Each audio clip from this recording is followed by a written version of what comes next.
کیا واقعی اسرائیل دریائے نیل سے لے کر دریائے فرات تک گریٹر اسرائیل بنانا چاہتا ہے؟ کیا یہ کسی مذہبی کتاب کا وعدہ ہے یا محض سوشل میڈیا کا خوف جو ہر چند مہینوں کے بعد وائرل ہو جاتا ہے؟ کیونکہ اسرائیل کے ایک مشہور یہودی پروفیسر ایلون پاپے نے ستمبر 2025 میں کتاب لکھی ہے جس کے مطابق 2049 تک اسرائیل ختم ہو جائے گا اور یہاں پر فلسطین کی نئی ریاست قائم ہوگی۔ And for me, hope, I want to explain that nobody misunderstand what I mean for me. Hope for me is the end of Israel and the creation of a free Palestine from the river to the sea. آج ہم جذبات کی سیاست نہیں کریں گے، آج ہم ثبوت دیکھیں گے، تاریخ دیکھیں گے اور سیاسی حقیقت دیکھیں گے، کیونکہ گریٹر اسرائیل صرف ایک نقشہ نہیں بلکہ ایک بیانیہ ہے، اور بیانیہ کو سمجھنے کے لیے علم چاہیے، خوف نہیں۔ Today I bring this marker to show a great blessing, the blessing of a new Middle East between Israel, Saudi Arabia, and our other neighbors. We will not only bring down barriers between Israel and our neighbors, we'll build a new corridor of peace and prosperity that connects Asia through the UAE, Saudi Arabia, Jordan, Israel. اچھا، ابھی سب سے پہلے تو ہم یہ سمجھ لیتے ہیں کہ گریٹر اسرائیل کا تصور آیا کہاں سے؟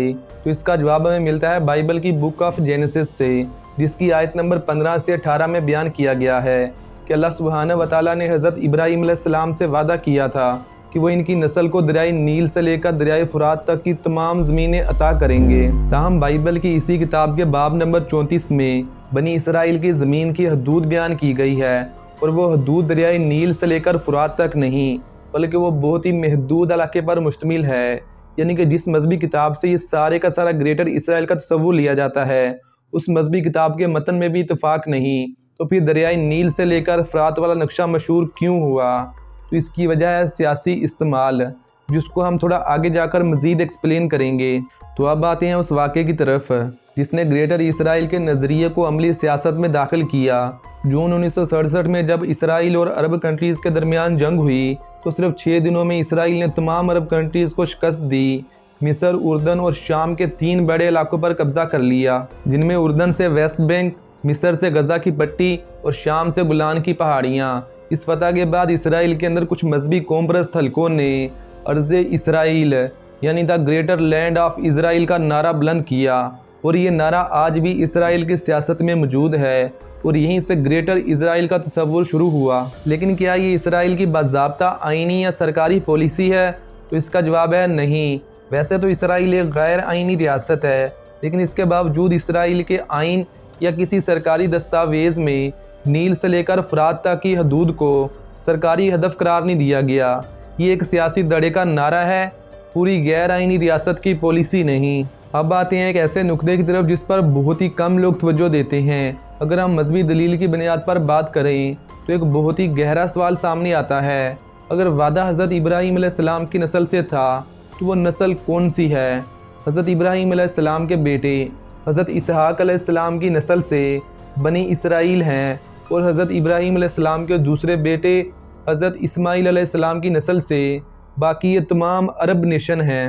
تو ابھی یہاں پر سوال یہ اٹھتا ہے کہ اگر وعدہ حضرت ابراہیم علیہ السلام کی نسل سے تھا تو آج دریائے نیل سے لے کر دریائے فرات تک کا پورا خطہ پہلے ہی ابراہیمی مذہب کے ماننے والوں کے پاس ہے، یعنی اللہ سبحانہ و تعالیٰ نے تو اپنا وعدہ آلریڈی پورا کر دیا ہے، تو پھر یہ یہودی کس چیز کا انتظار کر رہے ہیں؟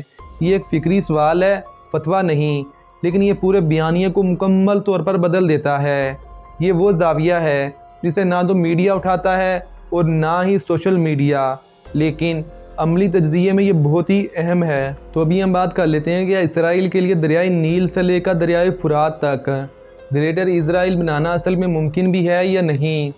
دیکھیں، ابھی اس خطے میں 8 سے زائد خود مختار ریاستیں موجود ہیں، جن میں مصر، اردن، لبنان، شام، عراق، سعودی عرب اور ترکی شامل ہے۔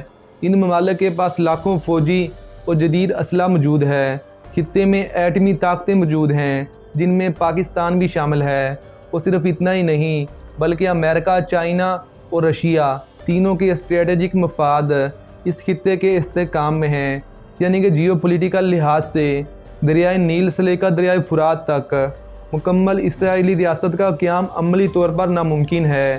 اگر کچھ ایسا ہوتا ہے تو یہ قدم عالمی جنگ کا باعث بن سکتا ہے، جس میں خود اسرائیل کی بقا خطرے میں پڑ جائے گی۔ اب آتے ہیں اس کتاب کی طرف جو بہت ہی زیر بحث ہے، اسرائیل آن دا برنک، یعنی اسرائیل تباہی کے کنارے پر۔ اسرائیل کے ایک مشہور یہودی پروفیسر ایلون پاپے نے ستمبر 2025 میں کتاب لکھی۔ اس کتاب میں انہوں نے اسرائیلی معاشرے میں گہری سیاسی تقسیم، مذہبی اور سیکولر حلقوں کے درمیان سماجی بحران اور فلسطین کے مسئلے کا حل نہ نکلنے کے باعث پیدا ہونے والی اندرونی عدم استحکام کو بہت زبردست انداز میں پیش کیا۔ ایلون پاپے جو کہ خود ایک اسرائیلی شہری ہیں، ان کے مطابق 2030 تک حماس، حزب اللہ اور فلسطین کی تمام مزاحمتی تحریکیں مل جائیں گی اور باقی تمام مسلم ممالک بھی ان کی حمایت کریں گے، جس کی وجہ سے ایک ایسی جنگ شروع ہوگی جو اسرائیل کو تباہ کر دے گی اور 2049 تک اسرائیل کا وجود مکمل طور پر ختم ہو جائے گا اور یہاں پر فلسطین کی ایک نئی ریاست قائم ہوگی جس میں حکومت مسلمانوں کے پاس ہوگی اور یہاں پر موجود تمام زائنسٹ فلسطین کو چھوڑ کر پوری دنیا میں ادھر ادھر بھاگ جائیں گے، لیکن یہودی اور مسلمان یہاں پر پرامن طریقے سے رہیں گے۔ گریٹر اسرائیل ایک ایسا لفظ ہے جو خوف پیدا کرتا ہے، لیکن جب ہم مذہبی متن، سیاسی تاریخ اور زمینی حقیقت کو الگ الگ دیکھتے ہیں تو تصویر اتنی سادہ نہیں رہتی۔ اصل جنگ نقشے کی نہیں، بیانیے کی ہے، اور بیانیے کی جنگ وہی جیتا ہے جو علم کے ساتھ بولتا ہے، خوف کے ساتھ نہیں۔ اللہ حافظ۔